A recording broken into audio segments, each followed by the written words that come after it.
Welcome to this edition of Drum Talk, where we're going to talk about the drum kits of Danny Seraphine during the 70s and 80s Chicago era.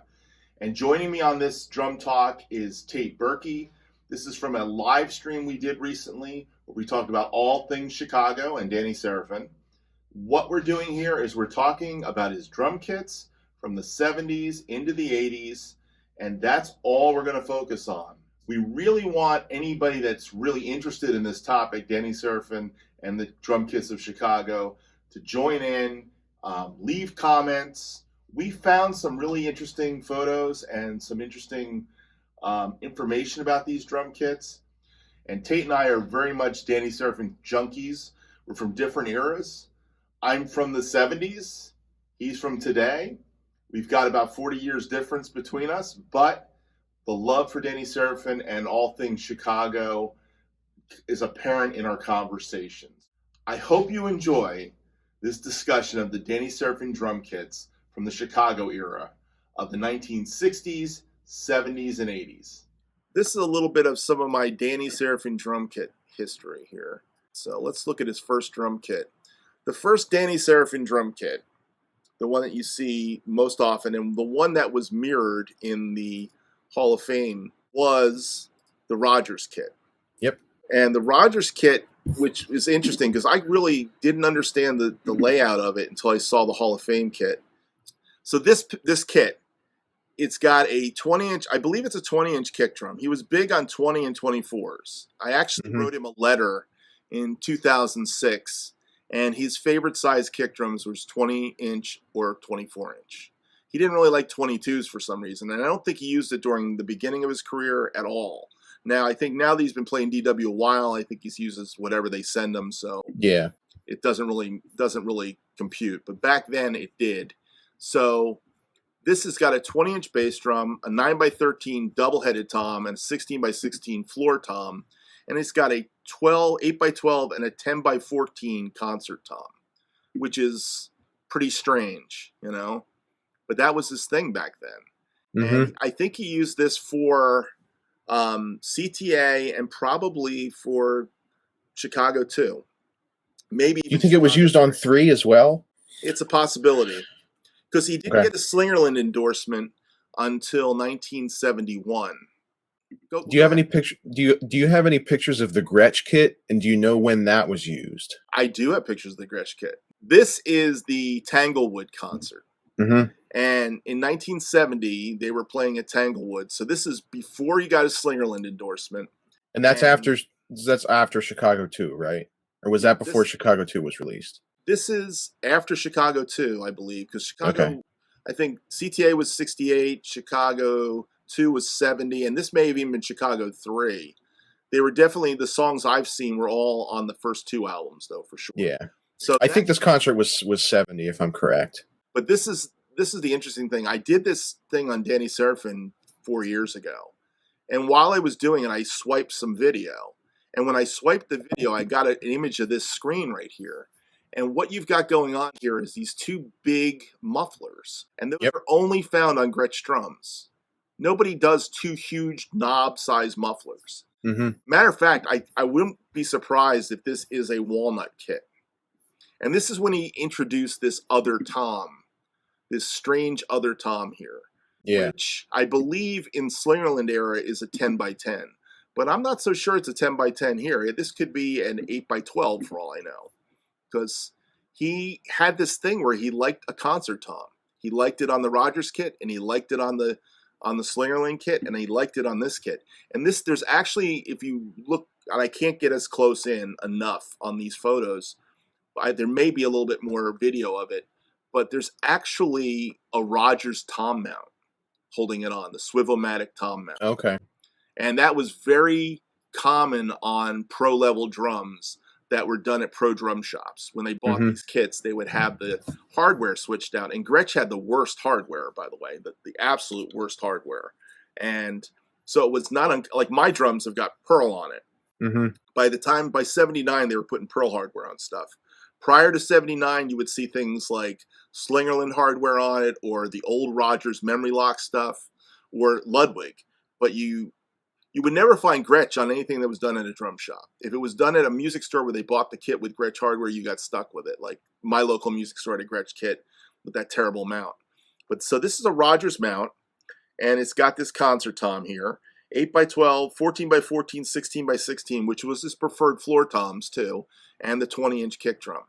And this is the only time you really see this kit is this Tanglewood concert. I don't ever remember seeing it again. And what's the snare drum? This one is a deep snare drum. I have no idea what he's using on this one. He eventually went with the Slingerland kit, similar sizes, because he had 2 Slingerland kits that he used throughout the early 70s. One had a 24-inch kick drum, 13-inch tom, 14x14, 16x16, and it had a Sound King snare drum, which was the Slingerland. It's actually called a Super Sound King. So it was kind of like a chrome over brass with a super sensitive strainer. If you think of the Ludwig super sensitive strainer, it had the strainer, the snares that went across. Yeah. And that was the drum he used on Saturday in the Park. I know that for sure because I went to the Musicians Hall of Fame in Nashville, the first version of it. And I was talking to the curator of the place, and he took me around that day, and he basically showed me the Danny exhibit, and there was a picture. There was actually that snare drum was there. Okay, cool. King snare drum. So that Sound King snare drum was the one he used on a lot of the hits, apparently. But I'm sure he rotated different drums. Yeah, he used wood and chrome, but on Saturday in the Park, that was the snare drum, and he used to tour with that drum a lot too, from what I understand. The secondary kit he had was the 20-inch 14x20 bass drum, 8x12, 14x14, 16x16, and the strange concert tom, the 10x10 concert tom. And matter of fact, I wrote him an email in December 6, 2005, and I asked him about this, and I said to him, was the one black Slingerland kit, it looked like a 10x10 single-headed tom, 8x12, 14x14, 16x16, 14x20 kit. Are these the right sizes? He says, yes, I think that's right, instead of the regular tom. I liked how melodic they were. That's what he said. I liked how melodic the concert. It's definitely a cool sound on all those records. It's a really cool sound. I mean, from Chicago 5 up through 8. Yeah. I don't think 10 it would have been the concert tom kit. Definitely. No doubt about it. They might have actually started using a full concert tom kit by 8. I'm not sure. He definitely didn't. He definitely did that show in '75, the New Year's show with the black with that kit, black kit. Yeah, with the strange tom. There's a lot of video of that. So, but yeah, this was quite a find when I found this Gretsch kit, and I'm pretty sure it is the Gretsch kit. So. I have a picture of it that I got from the Facebook group that, I mean, the badges couldn't be more clearer. Well, here's a good picture where you can see the mufflers right there. That's the Gretsch, and that's the Rogers hardware. I mean, that's it. That's I mean, that's a Gretsch badge. Now, unless you can't see the concert tom, it doesn't look like there's a concert tom there. Yeah, on this one, it looks like he's not playing with it. But that is definitely Gretsch. That is some great photos too. I never saw that photo. That's from the same show as that other picture. As this one, the Bronx, New York, Manhattan College. Yeah. Well, there's the tom in that one. So okay. He must have had it. You just can't really see it from this angle. It's really, but it's that Rogers hardware again. Now, the funny thing at the Tanglewood concert, he starts with 3 cymbals, and he ends up with 2. Because the holder probably was a Gretsch, terrible hardware, just started falling over. And he moved his there's one bit in that concert, I forget what tune it is, where I think like Terry's ready to start. I think it's, I forget if it, I forget what tune it is, but like he starts playing like a thing on the guitar, and then he's like, Danny's not coming in, and you can see he kind of turns around and looks at Danny, and like Robert Lamb's like getting up from his keyboard because Danny's like screwing with the cymbal stand. And Robert Lamb gets up from the organ and like starts helping him move the cymbal, and then some guy comes out from behind the amps and is helping him move it. Yeah. And then Terry just kind of goes into the song. He gets impatient with him as he's like screwing with the cymbal stand. Well, we didn't get to the other kits, so I won't show those yet, but we can look at some other pictures of the Rogers kit. This is a really good one. You can see that concert tom there. and it's got that gray speckle stuff inside, which was so common in a lot of drums. And the Ludwig cowbell, or at least what I assume is the Ludwig cowbell. Probably is. I had a Ludwig cowbell for a long time. I wish I never got rid of that.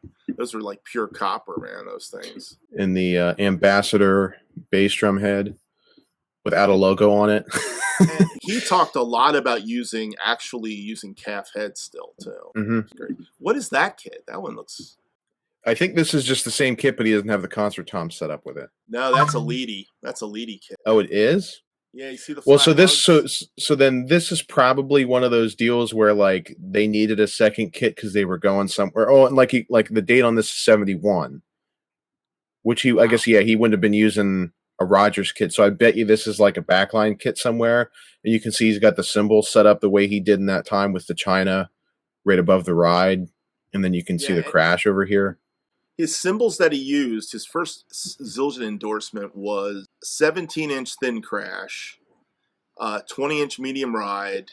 He had a 18-inch crash, and he had a 20-inch pang and the pang was that flat cymbal. It wasn't really a China, and it wasn't a swish. It had like a flat edge to it. It was a 20-inch pang cymbal with 6 rivets in it. Yeah, that was his first endorsement cymbals he got. That's the tune that you hear on a Hit by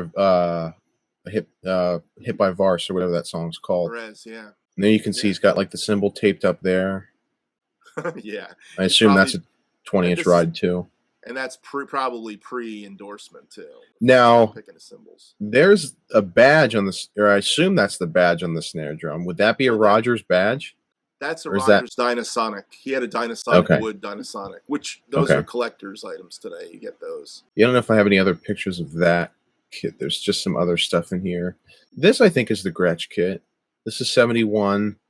Yeah, it looks like it could be the Slingerland kit for some reason. That looks like Slingerland lugs. Yeah, it's probably either the black or the chrome, or not chrome, copper. It looks chrome because all that kit looks like it's chrome because all the pictures from that time are black and white. But I always pretty sure that chrome too, but it was copper. So this is that chrome kit or copper kit with the 24-inch bass drum, 9x13, 14x14, 16x16. I had this picture as a kid. They sent me. Slingerland sent it to me. And then there's another picture of the chrome kit, it looks like. And this is with the 4 cymbals. He started to add all kinds of stuff at some point. And so, I mean, what records would that have been used on? Or do you think that was just a live kit? I think he used the black kit and the chrome kit in the studio, too, at different points in time. So 6 and 7 in Caribou. I think both kits were in the Caribou videos that I've seen.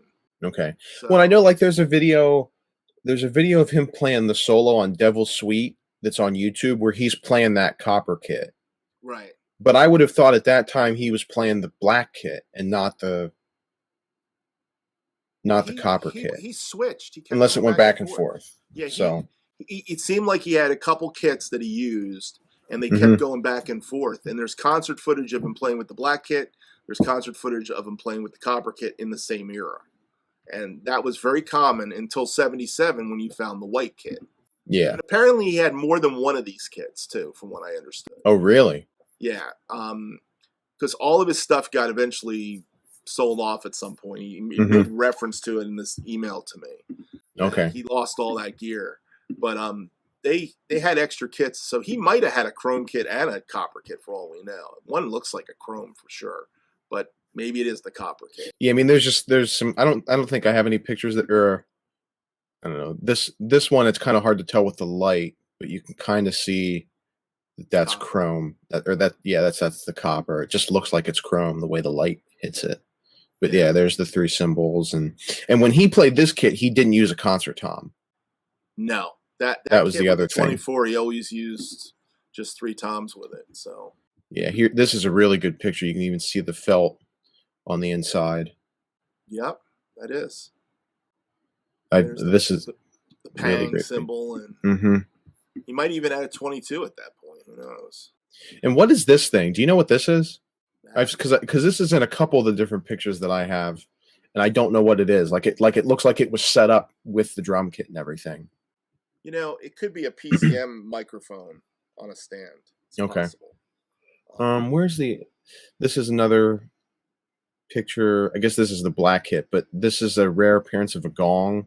Slingerland probably gave him a gong. I mean, it was very traditional for the drummers to get their equipment from the companies that they were endorsing, and they would get their cymbals from them too a lot of times. So because it's a small gong, and it looks like there's like a picture that I had from this same concert, but it was like this guy right here took the picture from like right underneath the cymbal. You can see the badge on the drum real clearly, and I don't know, maybe here it is. Yep, right there's the badge. Yep, Slingerland badge. Yep, that was the kit he used a lot prior to '76 when you saw him. And here's a funny picture of him wearing a Nixon mask with the headphones. He was one of the first guys to actually mix his own sound for himself, his monitors. I was going to bring that up earlier because that was another thing that they talk about in the documentary, and you can see it in a couple of these pictures, the big mixer that was behind him. But they talk about it like he had just started doing that, like in the 80s. No, he did that in '77. He had the mixer. Yeah, I think it's Jimmy Pankow in the documentary. He goes he's like, you need 2 hands and 2 feet to play the drums, and once you start getting rid of one of them, you start missing stuff or something. He says something like that, and he's like, he was playing while he was mixing, and he was missing stuff. I mean, he did that for years, so I don't know where that came from either. They really hated him. That's the sad thing. That's the sad part of that documentary. That CNN documentary was the worst. And this is a good picture. You can see all of Ladier's stuff too. Yeah. Look at all that. But then and then when he started adding the rototom in there too in the mid '70s. I think his rototom was a 16 or an 18 though. But then the concert tom kit, when that came in, this is a really cool picture of it. And he moved the rototom over to the other side. But there you can see the mixer in the back there. That's a big mixer. Oh yeah. And by the way, that kit, he had a couple different versions of that kit. And I never knew that. Yeah, that's got the long 6 tom. So It's like a 6x10, I think. And then there's an 8. And I'm not sure if it's an 8 or it looks like a 6 there. It doesn't look like the same size as the 8. He might have 2 8s. That was the other thought. But he definitely went 10, 12, 14, 16 with a 14x14 floor tom and the 20-inch bass drum. And it's weird that it's only a 20-inch bass drum with that big kit. Well, that's the reason I got a 20-inch bass drum, to be honest. Okay. On my Gretsch kit. I went into New York to buy a Slingerland kit, and they said to me, you don't want a Slingerland kit. They're making really bad drums right now. You want a Gretsch kit, but you don't want their hardware. Okay. And they said, you want to get a 22, 10, 12, 13, 14 double-headed on a stand, the Steve Gadd thing. And I said, yeah. No, I don't. I want a Danny Seraphine kit, to be honest. And what I want an 8x12, a 9x13. I want a 14x14 and a 16x16 floor tom, and I want a 14x20 bass drum. Mm-hmm. They said, you sure you want a 14x20? Yeah, I want a 14x20. That's what I want. So, and now what snare drum is this? Is that looks like a 14 by 6.5? That is a 14 by 6.5 TDR. I don't know if it's chrome over wood. I had one that was chrome over wood that looked just like that. Yeah, I can't really tell. That could also be the chrome one, which was metal, steel drum. And it was what they called a TDR. Okay. The mechanism was kind of like a superphonic mechanism. And now this is interesting too. I don't know what year this is. I put on the title that it's 77, but those are electronic drums. He used Syn drums on the 77 tour. Oh, he did? Yeah, he did, but he didn't use them on the kit. He came out and did a solo. The rototom was for the solo. Lagier would spin the rototom around. And then he came off there. Lagier's doing his percussion thing, and he came down front and was doing boosh, boosh, boosh, all the electronic stuff. Okay. The concert was about 3 hours back then. Yeah, here's another good picture of the whole band, but you can kind of see the deep tom, yeah. Yeah. The one he had on the Cosby Show was just the small 6-inch tom. But then here's from 79, where he basically took the same kit but just didn't use the top 2 toms. And then again, there's the mixer. Yeah, and that was the tour with Donnie Dacus. And that's when there he is. That's when the Syndromes are from, that era. Okay, gotcha. You just can't really see them there, I guess. Yeah, they're not there. He only used them occasionally that way. I think there's only a few pictures of him using the Syndromes on the kit. That's the big kit. That's probably 76, 77 with the deep 6-inch. He liked to put his hi-hat way out. He sat really strange, with the Yeah. hi-hat sticking When way you can out. tell he's like sitting really high up too. I mean, but he played a lot more match grip when he had this kit than he did traditional grip. It's almost like he kind of adjusted to play that kit. But this is a cool picture. This is from what I assume is Chicago 13. That probably is not 13. No, that's not. Or later? It was in the concert time in 13. That kit probably was somewhere between, might have been 14 if they toured at all at 14. Okay. Those are 80s Slingerland drums with the oversized drums didn't really come in until 80, 81. There's a picture in the book of that kit too, I think. Now I'm going to find it. We're going really off about it now. Yeah, I'm sorry, guys. In the live stream, you guys are like, "Oh, what are these guys are really geeking out on me right now?" I want to say, CCM drummer goes, "This is by far the most comprehensive documentation." That was the intention. That's it in a nutshell. Why we're doing this, because I knew the first time I heard Tate play that he loved Danny Seraphine. Yeah. So I don't know how clearly you can see that, but that's 2 bass drums and then a bunch of concert toms. That's the 13 kit. That's the one he used in 13. That was so there's another picture of it there. Yep, that's the kit he used, and that's what it even has a 13 on the bass drum if you notice. Mm-hmm. That's the Chicago 13 kit. That's the one they did when they did Street Player. He also had the other thing that he had that's not in any of the pictures. He had these go-go bells. Okay. Where the ride cymbal would be. Yeah, you can see him right there by his head. Yeah, there's the go-go. And that one by the ride. Yeah, and he was doing this the go-go bell solo in Street Player. Yeah, it's been a while since I've looked at these pictures, so that's cool because it's not the same setup or anything that's in that's in any of those pictures that I have. So when did he start using Yamaha? Because he did use Yamaha for a hot minute. He used Yamaha probably at the height of Yamaha becoming the drum company of the 80s. So I believe he started using Yamaha. You're probably looking 83, 84, somewhere in there. He jumped. Slingerland went out the door. They just. Mm-hmm. I mean, because I do have a picture here. This is. Let me start my share again. I even have the article linked from this gig because there was an article written about it because it was a benefit. But that's 82. You can see Chris Pinnock there, and Bill Champlin's like hidden in the back behind Robert Lamb. That's the tour I saw him on in Radio City. Yeah, there's a cool picture from where you can see like the lower toms and this one here, and you can see Jimmy Pankow like yelling at him. Yeah, it was the silver. That was the silver kit. So, oh wow, all double-headed toms.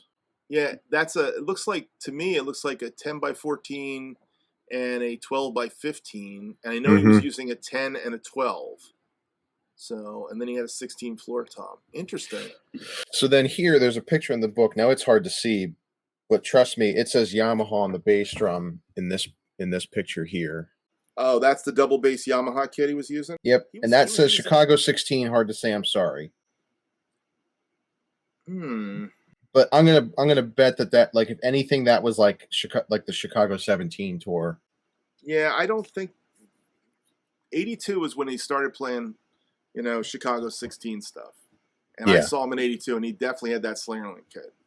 There was no Yamaha in 82. So the earliest. Yeah, I mean, I haven't found any pictures of the kit from the 13 tour, and I haven't found any pictures from when he toured with the Yamaha kit. So yeah, you have the pictures of the 13 tour. The double bass concert tom kit was the 13 tour.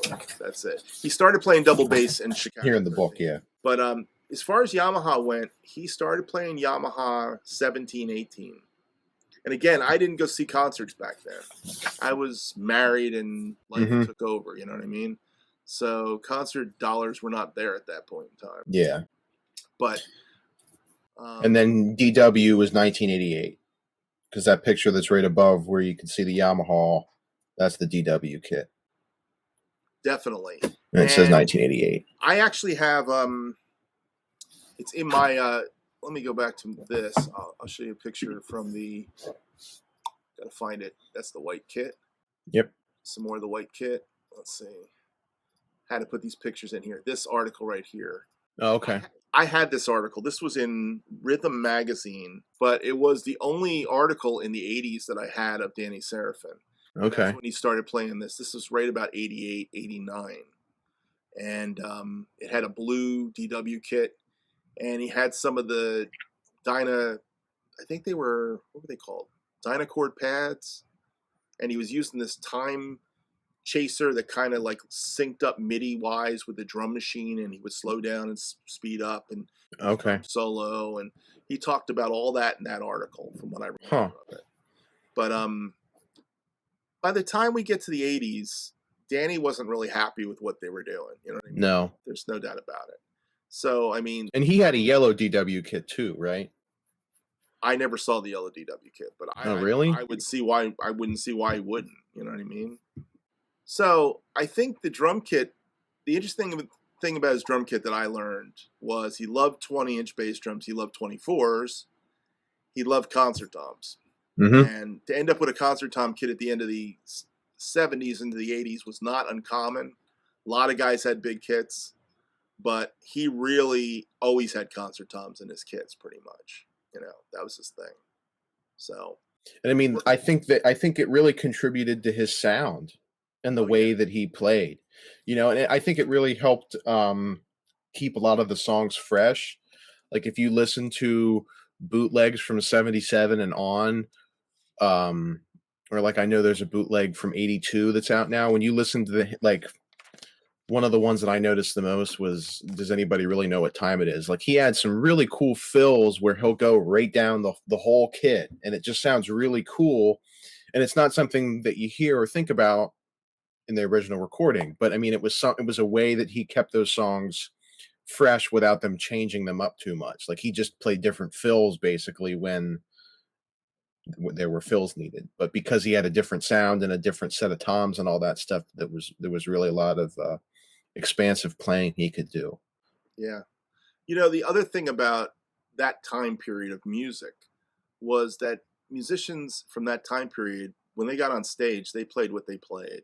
You know, and Danny was definitely not into playing the record. Like I told you about all the different versions of Beginnings. Every time I saw them, they always were doing a different version. They were always changing arrangements. It's become a lot more of a everybody plays the same thing every night kind of thing. That wasn't common for Chicago. They were an experimental band. They were probably one of the first jam bands. You know, they came up during the Jimi Hendrix period. Everything that was going on stage was experimenting, extended solos. So Danny came from that head. That was his thing. Mm-hmm. And I don't think he ever fit the box of playing the arrangement. I think when he heard that they were playing with a click at the Rock and Roll Hall of Fame, I think I heard him say something about that on one of the interviews he's done since the Rock and Roll Hall of Fame, which he just couldn't believe they were on click, you know. And yeah, they're pretty much the whole show now is done to a click. And I know like there's some stuff that they do play. Like there's some tunes that do have backing tracks to them too. Wally's talked about that in interviews. Like, and that's one of the main reasons why they use a click, and because they have their back video synced to it too. So that's the interesting thing about Danny's parts is they played together in the studio. Mm-hmm. So all those early records, all the way up to probably 17, 18, those albums were made with them playing together in the studio, getting their sound. Mm-hmm. Rhythm even if they were going to overdub the horns and the vocals or redo the vocals, they were going in there and they were cutting things live a lot of times. Mm-hmm. So that's a whole different vibe, and I think that's what's the interesting thing about music is when you play that way, that's what translates on stage. And I think Danny never got out of that head. And I don't think he really adapted to being a studio drummer. He played on albums, but he wasn't a studio drummer. He wasn't Jeff. He wasn't Carlos Vega or JR that are like craftsmen of the studio.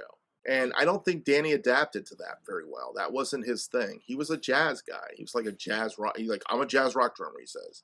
Mm-hmm. It is. That's what he did.